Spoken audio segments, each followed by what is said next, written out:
नमस्कार, मैं हूं अंकुर और आप देख रहे हैं सत्य। एक नजर अब तक की सुर्खियों पर। अमेरिका में एक कार्यक्रम में कांग्रेस के पूर्व अध्यक्ष राहुल गांधी के केरल के मुस्लिम लीग पर दिए गए जवाब को लेकर देश की राजनीति गरमाई हुई है। बीजेपी जहां इसको जिन्ना का मुस्लिम लीग बताकर राहुल गांधी पर हमलावर है, वहीं कांग्रेस ने इसका जवाब देकर बीजेपी को निशाने पर लिया है। बता दें, राहुल ने केरल के मुस्लिम लीग को लेकर पूछे गए सवाल पर कहा था कि मुस्लिम लीग पूरी तरह से सेकुलर पार्टी है। मालूम हो कि इंडियन यूनियन मुस्लिम लीग केरल की क्षेत्रीय राजनीतिक पार्टी है और ये पारंपरिक रूप से कांग्रेस की अगुवाई वाले गठबंधन यूडीएफ में शामिल रहती है। अब कांग्रेस नेता पवन खेड़ा ने कहा है कि भाजपा संघ को पाकिस्तान की राजनीति और जिन्ना की मुस्लिम लीग का ज़्यादा ज्ञान है। हो भी क्यों ना, आखिर दोनों की जुगलबंदी ऐतिहासिक जो है। एंटायर पॉलिटिकल साइंस वालों को अपने देश की राजनीति का थोड़ा ज्ञान चाहिए। उन्होंने कहा कि बीजेपी को मुस्लिम लीग सिर्फ जिन्ना वाली ही याद रहती है, क्योंकि इन्हीं के विचारधारा के पूर्वज श्यामा प्रसाद मुखर्जी ने उसी मुस्लिम लीग के साथ गठबंधन किया, सरकार बनाई और पाकिस्तान का प्रस्ताव भी पारित होने दिया। हम जिस मुस्लिम लीग की बात कर रहे हैं वो IUML है। इस्माइल जिन्होंने ये मुस्लिम लीग बनाई थी, ये संविधान सभा के मेंबर थे। ये वही इस्माइल हैं जिन्होंने अपने बेटे मियां खान को सेना में शामिल होने का आदेश दिया था। कांग्रेस अध्यक्ष मल्लिकार्जुन खड़गे ने पीएम मोदी पर निशाना साधा है। उन्होंने ट्वीट कर कहा है कि मोदी सरकार अपनी तथाकथित मजबूती अपने इकोसिस्टम को झूठ परोस कर ही दिखा पाती है। सच्चाई ये है कि 1 महीने से मणिपुर जल रहा है, पर मोदी जी चुप हैं और शाहजी जता रहे हैं सब चंगासी। मेडल विजेता बेटियां महीनों से न्याय मांग रही हैं, पर मोदी जी चुप हैं और इकोसिस्टम आरोपी MP का बचाव कर रहा है। अडानी मामले में रोजाना नए तथ्य सामने आ रहे हैं, पर दिखाया ऐसे जा रहा है कि कुछ हुआ ही नहीं। हर भारतीय जान गया है प्रधानमंत्री मोदी जी की चुप्पी ही उनकी नाकामी है। दिल्ली हाई कोर्ट ने शुक्रवार को शराब नीति मामले में हिरासत में बंद पूर्व डिप्टी CM मनीष सिसोदिया को शनिवार को सुबह में 10 बजे से शाम 5 बजे के बीच अपनी बीमार पत्नी से मिलने की अनुमति दी है। दिल्ली हाई कोर्ट ने अपने आदेश में कहा है कि अभियुक्त सिसोदिया किसी भी तरह से मीडिया से बातचीत नहीं करेंगे और अपने परिवार के अलावा किसी और से नहीं मिलेंगे। उनके पास फोन या इंटरनेट की पहुंच नहीं होगी। ईडी ने दिल्ली हाई कोर्ट में मनीष सिसोदिया को दी गई अंतरिम जमानत का विरोध किया है। बहुजन समाज पार्टी के प्रमुख मायावती ने आज दलितों और मुसलमानों पर अमेरिका में दिए गए राहुल गांधी के बयान से सहमति दर्ज कराई और इसको एक कड़वी सच्चाई बताया है। मायावती ने ट्वीट कर कहा है कि कांग्रेस के पूर्व अध्यक्ष द्वारा अमेरिकी दौरे में भारत के करोड़ों दलितों व मुस्लिम समाज की दयनीय दशा एवं उनके जान माल, मजहब की असुरक्षा आदि के बारे में दिया गया बयान ऐसी कड़वी सच्चाई है जिसके लिए केंद्र में कांग्रेस, बीजेपी व अन्य पार्टियों की रही सरकारें पूर्ण रूप से दोषी हैं। उन्होंने इसके साथ ही कहा कि देश में यूपी सहित अन्य राज्यों में कांग्रेस की सरकार हो या बीजेपी अथवा सपा की, बहुसंख्यक बहुजन समाज के गरीबों व वंचितों पर हर स्तर पर अन्याय, अत्याचार व शोषण आम बात है। जबकि यूपी में केवल BSP की रही सरकार में कानून द्वारा कानून का राज स्थापित करके सबके साथ न्याय किया गया।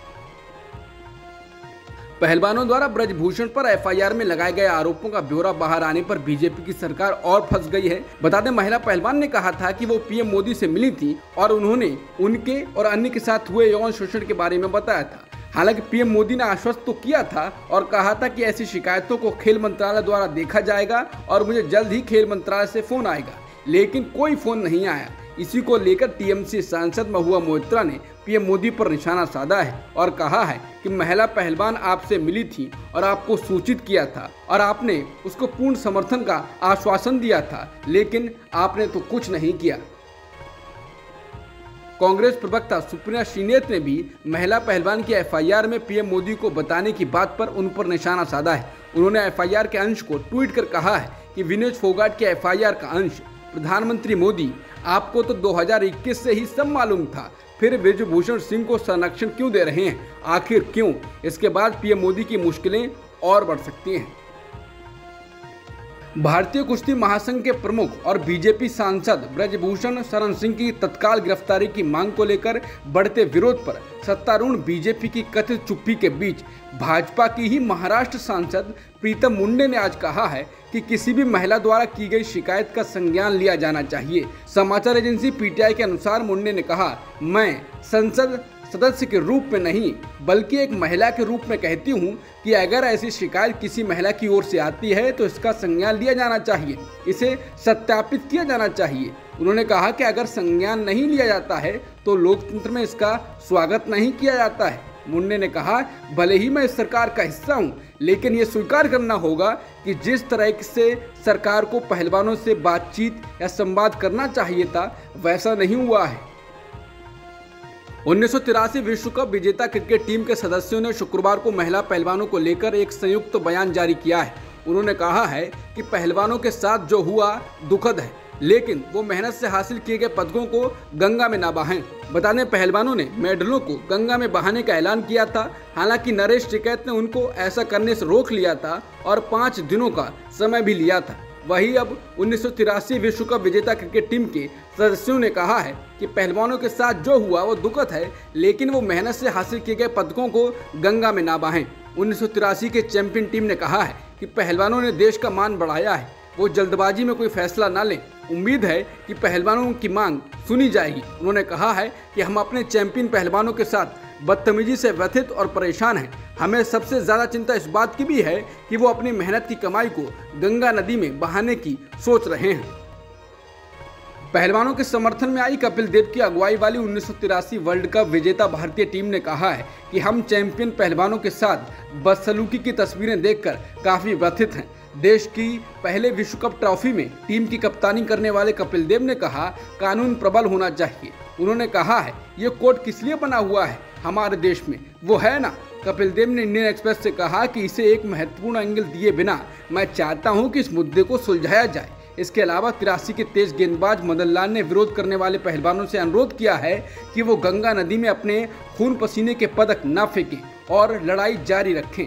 लाल ने कहा है कि टीम ने एक बयान जारी करने का फैसला तब किया जब उन्होंने देखा कि पहलवान अपने पदक फेंकने के लिए हरिद्वार गए और पुलिस ने उनके साथ कैसा व्यवहार किया, वही ट्रिगर पॉइंट था। इसके साथ ही टीम ने पहलवान से कहा है कि हम उनसे अनुरोध करते हैं कि इस मामले में आनन फानन में फैसला न लें। महिला पहलवानों के यौन उत्पीड़न के आरोपी ब्रजभूषण शरण सिंह ने आज कहा है कि उनके समर्थन में अयोध्या में होने वाली रैली को कुछ दिनों के लिए स्थगित कर दिया गया है। उनकी यह घोषणा तब हुई है जब आज ही एक अखबार में महिला पहलवानों द्वारा उनके ऊपर लगाए गए आरोपों की लंबी फहरिस्त सामने आई है और सोशल मीडिया पर इस पर तीखी प्रतिक्रिया हो रही है। ब्रजभूषण सिंह ने फेसबुक पर रैली को स्थगित किए जाने की घोषणा करते हुए कहा है, उद्देश्य ये है कि 5 जून को अयोध्या में एक संत सम्मेलन आयोजित करने का निर्णय लिया गया ताकि पूरे समाज में फैल रही बुराई पर विचार किया जा सके। लेकिन अब जबकि पुलिस आरोपों की जांच कर रही है और सुप्रीम कोर्ट के गंभीर निर्देशों का सम्मान करते हुए जन चेतना महारैली 5 जून अयोध्या चलो कार्यक्रम कुछ दिनों के लिए स्थगित कर दिया गया है। कर्नाटक में सत्ता में आने के कुछ दिनों बाद कांग्रेस सरकार ने शुक्रवार को घोषणा की है कि वो अपने घोषणा पत्र में किए गए सभी 5 गारंटियों को इस साल ही लागू कर देगी। अन्न भाग्य योजना के बारे में बोलते हुए सिद्धारमैया ने कहा कि 1 जुलाई से 10 किलो मुफ्त खाद्यान्न वितरित किया जाएगा। इसके साथ ही सरकार ने पूरे कर्नाटक में महिलाओं के लिए मुफ्त बस यात्रा की घोषणा की। 11 जून से छात्राओं सहित सभी महिलाओं को सरकारी बसों में मुफ्त यात्रा करने की अनुमति दी जाएगी। इसके अलावा गारंटी में से एक 200 यूनिट मुफ्त बिजली शामिल है। इसको लेकर उन्होंने कहा कि 1 जुलाई से लागू किया जाएगा। हालांकि उन्होंने कहा कि बकाये का भुगतान ग्राहकों को करना होगा। दिल्ली के मुख्यमंत्री अरविंद केजरीवाल और झारखंड के मुख्यमंत्री हेमंत सोरेन की आज रांची में मुलाकात हुई। इसके बाद झारखंड के मुख्यमंत्री हेमंत सोरेन ने कहा कि मौजूदा समय में जो भी दल केंद्र सरकार के सहयोगी नहीं हैं, वो लगभग एक जैसी स्थितियों का सामना कर रहे हैं। इसके बाद केजरीवाल ने कहा, यह अध्यादेश संसद के मानसून सत्र के दौरान पेश होगा। बीजेपी को लोकसभा में बहुमत है लेकिन राज्यसभा में नहीं है, इसलिए अगर सभी विपक्षी दल एकजुट होते हैं तो इस अध्यादेश को रोका जा सकता है। ये सिर्फ दिल्ली के बारे में नहीं है बल्कि देश के संघीय सिद्धांत के बारे में है। अब तक की खबरों में इतना ही। बाकी खबरों के लिए बने रहिए सत्यहिंदी.com के साथ।